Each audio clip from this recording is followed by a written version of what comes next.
Okay, so here now we are starting the chapter theory of demand for revising this concept demand.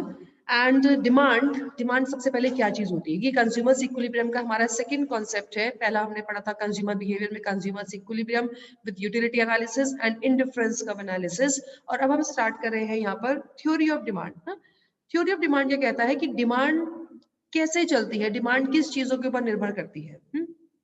सबसे पहले बच्चों demand क्या होती है? डिमांड का मतलब होता है कि जब हम किसी चीज की को खरीदने की डिजायर रखते हैं. डिजायर मतलब मेरी इच्छा है कि मैं इस चीज को खरीद सकती हूँ, साथ ही में मेरे पास में सफिशिएंट परचेजिंग पावर है, मेरे पास में इतना पैसा है कि मैं इस चीज को अफोर्ड कर सकती हूँ, मैं मेरे पास में पैसे हैं और साथ में मैं विलिंग हूँ अपना पैसा स्पेंड करने के लिए. जहां पर भी मैं कंजम्पशन कर रही हूँ, जिस भी चीज को मैं खरीदना चाह रही हूँ, अगर मैं विलिंग हूँ स्पेंड करने के लिए, तो ही वो क्या कहलाता है? थ्योरी ऑफ, तो ही वो डिमांड कहलाती है ना. अगर मेरी डिजायर है, मेरा मन कर रहा है यार मैं होंडा सिटी खरीदूं, लेकिन पैसे ही नहीं है, तो डिजायर तो वो डिमांड कहाँ से बन जाएगी? तो डिमांड का मतलब क्या होता है? जबकि एक इंडिविजुअल की डिजायर होती है किसी चीज को खरीदने की, प्लस सफिशिएंट परचेजिंग पावर होती है, और साथ ही में विलिंगनेस है स्पेंड करने के लिए, मैं विलिंग हूँ अपना पैसा स्पेंड करने के लिए, उसको वो डिमांड कहलाती है. तो बच्चों हमारी जो डिमांड होती है ना, वो सबसे इंपॉर्टेंटली उसके प्राइस पर डिपेंड करती है ना. जब भी हम कोई चीज खरीदते हैं, सबसे पहले क्या चीज देखते हैं कि भैया उस चीज का प्राइस क्या है. प्राइस एक बहुत इंपॉर्टेंट रोल प्ले करता है कि हम कमोडिटी को कितना डिमांड करेंगे ना.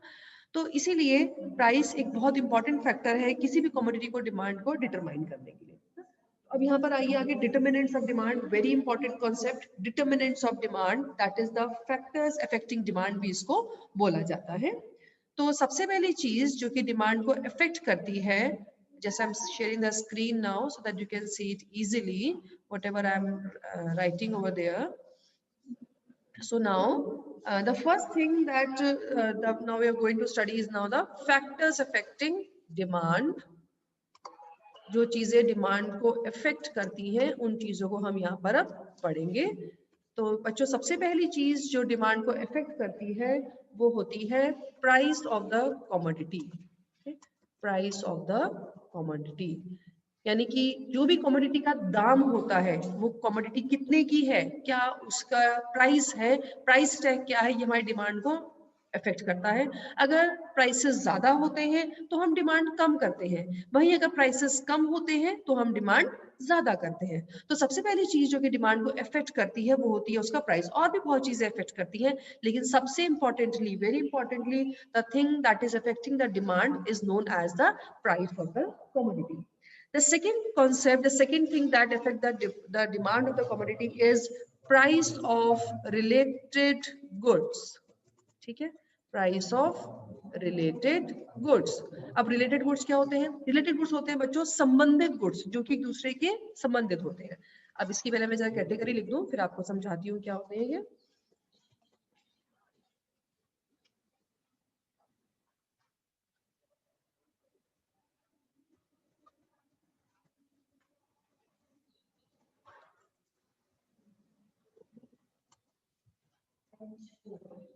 ओके, नाउ संबंधित गुड. अब देखिए बेटा, सबसे पहली चीज तो ये हमने पढ़ी जो प्राइस ऑफ द कमोडिटी. एक कमोडिटी की डिमांड उसके प्राइस पर इफेक्ट करता है, लेकिन जरूरी नहीं है हमेशा प्राइस हो, और भी बहुत फैक्टर्स होते हैं, और भी बहुत कॉन्सेप्ट होते हैं जो कि कमोडिटी की डिमांड को इफेक्ट करते हैं. तो दूसरी चीज जो कि कमोडिटी की डिमांड को इफेक्ट कर रही है वो क्या कहलाती है? वो होते हैं उसके रिलेटेड गुड्स, उसके संबंधित गुड्स. तो पहला संबंधित गुड क्या है? पहला संबंधित गुड है सब्स्टिट्यूट गुड ना. रिलेटेड कैसे उससे रिलेटेड है ना. तो पहला गुड है सब्स्टिट्यूट. बच्चों सब्स्टिट्यूट गुड्स वो गुड्स होते हैं जो कि एक दूसरे की जगह पर इस्तेमाल किए जाते हैं. हम एक के बदले दूसरे को यूज कर सकते हैं, उनको हम बोलते हैं सब्स्टिट्यूट गुड. जैसे कि टी और कॉफी ना, या फिर अगर आप ये ले लेते हैं कोल्ड ड्रिंक है ना, कभी आप कोल्ड ड्रिंक ले रहे हैं या आप जूस ले रहे हैं, तो कोई भी गुड जो कि हम एक दूसरे की जगह पर यूज कर सकते हैं वो कहलाते हैं सब्स्टिट्यूट गुड. अब कैसे देखिए सब्स्टिट्यूट गुड इफेक्ट करते हैं कमोडिटी की डिमांड को ना. मैंने यहाँ पे लिया है टी और कॉफी. हाँ जी, वेट, just wait 1 minute.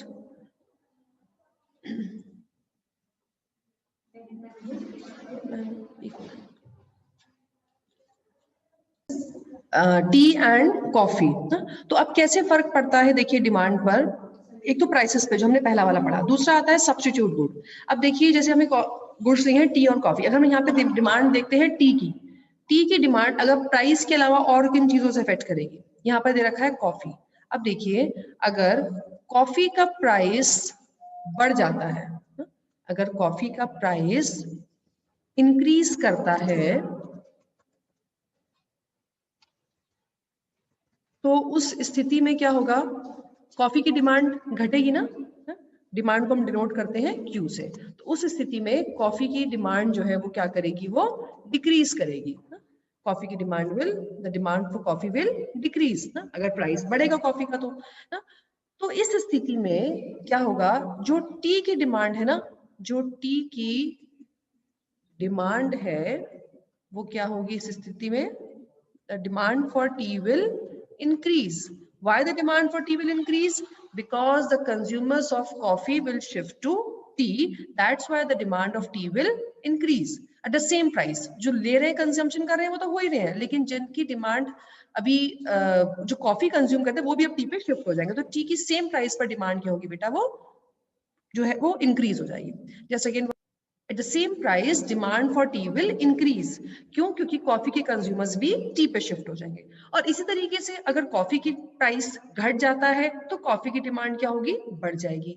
तो उस स्थिति में क्या होगा, अगर कॉफी का प्राइस बढ़ेगा तो टी की डिमांड क्या होगी, वो कॉफी का प्राइस अगर गिरेगा तो कॉफी की डिमांड बढ़ेगी, लेकिन उसी प्राइसेस पर टी की डिमांड क्या होगी, वो घट जाएगी। क्यों?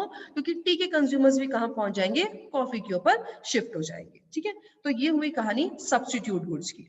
आगे आते हैं हमारे पास में कॉम्प्लीमेंट्री गुड्स। बच्चों कॉम्प्लीमेंट्री गुड्स वो गुड्स होते हैं जो कि एक दूसरे के पूरक होते हैं, पूरक यानी कि which are used with one another, जो हम एक के साथ में दूसरे को यूज करते हैं वो क्या कहलाते हैं, वो कहलाते हैं कॉम्प्लीमेंट्री गुड्स। जैसे कि कार एंड पेट्रोल, ठीक है, या bread and jam, ink and pen, mobile and net recharge. ठीक है, नेट का रिचार्ज और मोबाइल कुछ भी ले सकते हैं, जो कि नेट का रिचार्ज क्या करोगे बिना फोन के, और फोन क्या करोगे बिना नेट के रिचार्ज के, बेकार है वो। तो कॉम्प्लीमेंट्री गुड्स वो गुड्स होते हैं जो कि एक दूसरे के साथ में यूज किए जाते हैं, वो क्या कहलाते हैं, कॉम्प्लीमेंट्री गुड्स। ठीक है, अब इसमें क्या होता है कि अगर एक का प्राइस बढ़ता है, किसी भी एक गुड का प्राइस बढ़ता है, जो कॉम्प्लीमेंट्री गुड होता है उसका प्राइस बढ़ता है, तो उसकी डिमांड तो कम होती ही होती है। जैसे पेट्रोल का प्राइस बढ़ेगा तो पेट्रोल की डिमांड तो कम होगी, साथ ही में जो लोग नई कार खरीदने वाले हैं या बाइक खरीदने वाले हैं उनकी भी डिमांड क्या होगी, वो रिड्यूस हो जाएगी। क्यों? क्योंकि पेट्रोल का प्राइस बढ़ चुका है।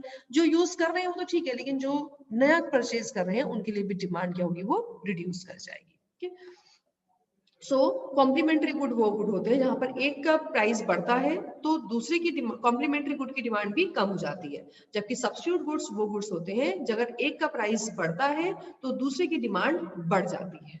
कॉम्प्लीमेंट्री में एक का कॉम्प्लीमेंट्री का प्राइस बढ़ने से जो पर्टिकुलर गुड होता है उसकी डिमांड क्या होती है, वो भी कम हो जाती है। ठीक है, तो ये तो है हमारे रिलेटेड गुड्स। अब नेक्स्ट स्टोरी आती है यहाँ पर हमारे पास में, जो इफेक्ट करता है कंज्यूमर की डिमांड को, that is now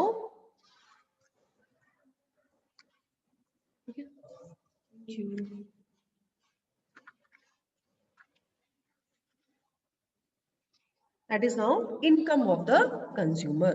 जो तीसरा पॉइंट इफेक्ट करता है डिमांड को, that is now income of the consumer। okay? अब इनकम, कंज्यूमर की इनकम भी डिमांड को इफेक्ट करती है, यानी कि जैसे कि अगर किसी की इनकम बढ़ जाती है, डिमांड क्या होगी, बढ़ जाएगी, कि उसको फर्क नहीं पड़ेगा ना कि प्राइसेस बढ़े चाहे घटे, उसको कोई फर्क नहीं पड़ेगा। और वहीं अगर कंज्यूमर की इनकम कम हो जाती है तो डिमांड भी कम हो जाती है।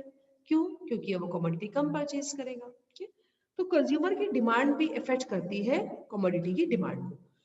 लेकिन इसके साथ ही में हम जो इनकम के ऊपर निर्भर करते हैं गुड्स, उसकी फिर से हम दो कैटेगरी बनाते हैं। पहले यहाँ पर कैटेगरी आती है नॉर्मल गुड्स। ठीक है, नॉर्मल गुड्स, और दूसरी कैटेगरी यहाँ पर आती है इंफीरियर गुड्स। ठीक है, तो नॉर्मल गुड्स कौन से गुड्स होते हैं? नॉर्मल गुड्स वो गुड्स होते हैं जिनकी की इनकम के बढ़ने पर डिमांड भी क्या होती है, वो बढ़ जाती है, वो होते हैं नॉर्मल गुड।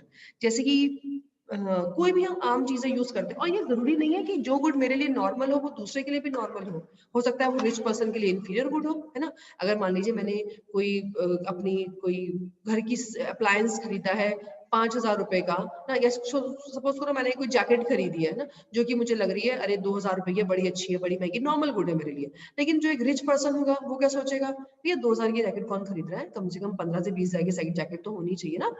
तो उसके लिए वो क्या गुड हो जाएगा, 2,000 रुपए की गुड, 2,000 रुपए की जैकेट, इंफीरियर गुड। तो ये हर एक कंज्यूमर की इनकम पर डिपेंड करता है कि कौन सा गुड उसके लिए नॉर्मल है और कौन सा गुड उसके लिए इंफीरियर गुड है।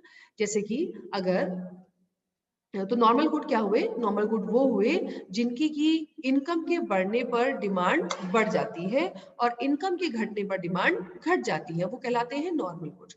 और जबकि इंफीरियर गुड्स क्या होते हैं, इंफीरियर गुड्स वो गुड्स होते हैं जिनकी की इनकम के बढ़ने पर डिमांड कम हो जाती है। अगर मान लीजिए अब किसी कोई रिच पर्सन है और उसकी इनकम और बढ़ जाती है, तो वो जिस कमोडिटी का कंजम्पशन कम कर देता है उसको हम क्या बोलते हैं, इंफीरियर गुड। अब जैसे सपोज करिए एक इंडिविजुअल है जो कि वो हल्की वाली बड़ी घटिया वाली नमकीनें परचेज करता है ना, या टोन्ड मिल्क परचेज करता है जिसमें से कि क्रीम फैट्स निकाल लिया जाता है।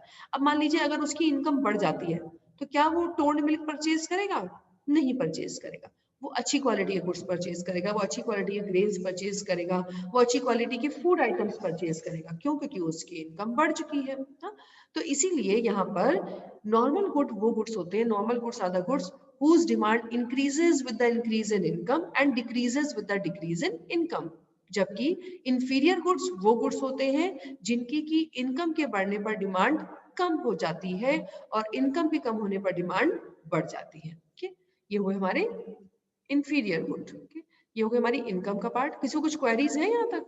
वैसे क्वेरीज होती नहीं है, सारी क्वेरीज हमें ही रहती हैं। Next is that effect the demand of the commodity is taste and preferences.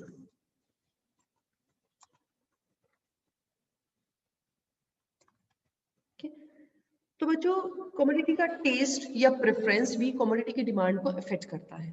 जैसे कि अगर आपका किसी भी कमोडिटी के लिए टेस्ट डेवलप हो चुका है, आपको वो चीज बहुत पसंद आ रही है, तो उस स्थिति में क्या होगा कि आपको भले वो कमोडिटी महंगी लग रही है आप उसे परचेज करेंगे। क्यों? क्योंकि आपका उस कमोडिटी के लिए टेस्ट डेवलप हो चुका है। जैसे आप लोग फास्ट फूड इतने शौक से खाते हैं, हम सभी खाते हैं, तो भले ही उसका प्राइसेस ज्यादा है, वीक हो गया, हम भले थोड़ी कमोडिटी परचेज करेंगे लेकिन हम परचेज उसी को करते हैं। और जो चीजें सस्ती होती हैं हम उन्हें परचेज, कि हमारा उसकी जिसके लिए हमारा टेस्ट डेवलप ही नहीं हुआ है तो उसको हम परचेज करते ही नहीं है ना। लेकिन जिन कमोडिटी के लिए हमारा टेस्ट डेवलप हो जाता है उन कमोडिटी की हम डिमांड ज्यादा करते हैं, भले उनके प्राइसेस ज्यादा हो। और जिन चीजों के लिए हमारा टेस्ट ऐसा डेवलप नहीं है, हमें यह कि हम कुछ और भी खरीद सकते हैं, तो उस स्थिति में उनकी डिमांड क्या होती है, वो कम हो जाती है। ठीक है, so these are all the factors affecting demand: price of the commodity, price of the related goods। related goods में दो चीजें हैं, substitute goods and the complementary goods। फिर आगे पढ़ा हमने income of the consumer और फिर हमने पढ़ा taste and preferences।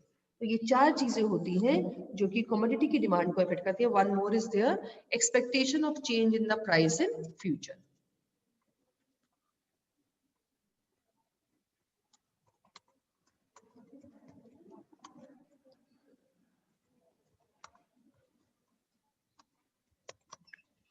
तो बच्चों अगर ऐसी कुछ एक्सपेक्टेशन होती है कि नियर फ्यूचर में प्राइसेस बढ़ने वाले हैं, जैसे ये पता चले, आजकल ये पता चला चाय पत्ती के प्राइसेस बढ़ने वाले, चीनी के प्राइसेस बढ़ने वाले, तो हम क्या करते हैं, इन चीजों को स्टोर कर लेते हैं। प्याज के दाम बढ़ने वाले, आलू के दाम बढ़ने वाले हैं, चावल के दाम बढ़ने वाले, तो हम क्या करते हैं, इन चीजों को स्टोर कर लेते हैं ना। और कुकिंग ऑयल के दाम बढ़ने वाले हैं, क्यों? क्योंकि जब ये हमें तो जरूरत की चीजें हैं, इन्हें तो परचेज करना ही है ना। तो अब भले ही इस समय थोड़े से दाम ज्यादा है लेकिन तब भी हम इनकी डिमांड क्या करते हैं, बढ़ा देते हैं। क्यों? क्योंकि हमें पता है आने वाले समय में प्राइसेस और ज्यादा बढ़ जाएंगे।